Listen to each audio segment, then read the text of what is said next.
జగన్ అనేవాడు గెలుస్తాడా? ఎందుకంటే ప్రతి ఒక్కరికి కూడా చాలా డౌట్ అయిపోయింది. జగన్ అనేవాడు ఎందుకు గెలవడు? 2014లో చంద్రబాబు గారు క్లియర్ గా నేను ఏదో చేస్తాను, నేను విజనరీ అని చెప్పి, రుణమాఫీ అని చెప్పి, తప్పుడు హామీలను ఇచ్చి అధికారంలోకి వచ్చినా కూడా జగన్ ఆ టైంలో చాలా తక్కువ మెజార్టీనే కోల్పోయాడు.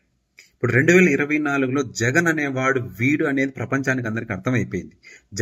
జగన్ అనేవాడు సంక్షేమ పథకాలు చెప్పింది చెప్పినట్టు చేస్తాడు.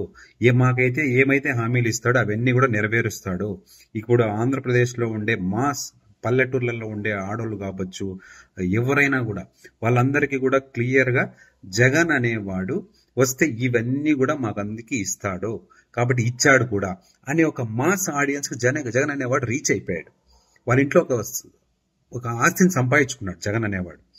కాబట్టి ఇంకా మిగతా వాళ్ళు ఎవరు వచ్చినా కూడా ఇప్పుడు వేరే పార్టీ వాళ్ళు ఆ పార్టీ ఓట్స్ ఈ పార్టీ ఓట్స్ అనే విధంగా రకరకాలుగా చీల్చే ప్రయత్నం ఎంత చేసినా కూడా జగన్ అనేవాడు చాలా మంది మాస్ ఆడియన్స్ కి రీచ్ అయిపోయాడు.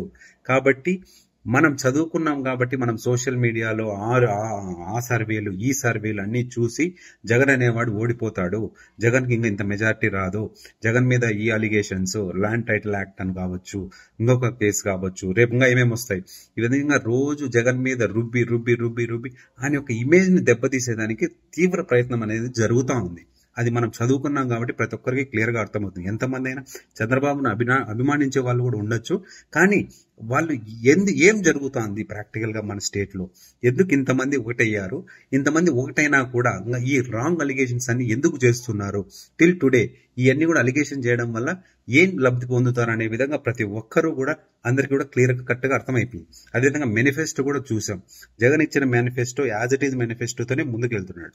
చంద్రబాబు గారు ఏం చేశారు, ఆ మేనిఫెస్టోని కూడా అన్ని కూడా ఆల్ ఫ్రీస్, ఇప్పుడు బస్సులు ఫ్రీ అన్నారు, బస్సులు ఫ్రీ అయితే ఆటో వాడు ఎట్లా బతకాలి, మిగతా వాడు ఎట్లా బతకాలి, కనీసం మినిమం అనేది ఆల్రెడీ ఆర్టీసీ లాస్ లో ఉంది, దాన్ని మళ్ళీ ఫ్రీ చేసి అసలు ఏంటి అనే మెసేజ్ కూడా educated voter section of audience కూడా ఈ రోజు ఈ మేనిఫెస్టో వల్ల వాళ్ళు కూడా జగన్ కొంచెం దగ్గర అయ్యారు. ఇన్ని రోజులు జగన్ కి ఓన్లీ అవాతాతలు లేదంటే ఈ బెనిఫిషియర్స్ వాళ్ళే వీళ్ళే జగన్ ఓటేస్తారు అనుకున్నాం, కానీ ఈ జరిగిన పరిణామాలను చూస్తూ ఉంటే ఏమవుతుందంటే ఎడ్యుకేటెడ్ ఓటర్స్ కూడా ఈ జగన్ వస్తే శ్రీలంకను చేస్తానని అన్న వాళ్ళే ఈ రోజు శ్రీలంకను తీసుకుపోయి జగన్ ఈ ఆంధ్రాని శ్రీలంకకు అమ్మే విధంగా చేసే మేనిఫెస్టో ఆంధ్రాలోకి వచ్చిందనే విధంగా కూడా వాళ్ళు కూడా క్లియర్ గా అర్థమైపోయింది. కాబట్టి ఎవరెవరు అభిమానాలు వాళ్ళకు ఉండొచ్చు, అన్ని ఉండొచ్చు. కాబట్టి ఇప్పుడు స్టేట్ లో ఏం జరుగుతోంది, జగన్ అనేవాడు గెలుస్తాడా గెలవడా అనేది క్లియర్ కట్ గా ప్రతి ఒక్కరికి అర్థమవుతోంది. కాబట్టి జగన్ అనేవాడు ఖచ్చితంగా అందరి హృదయాలను దగ్గర అవుతున్నాడు.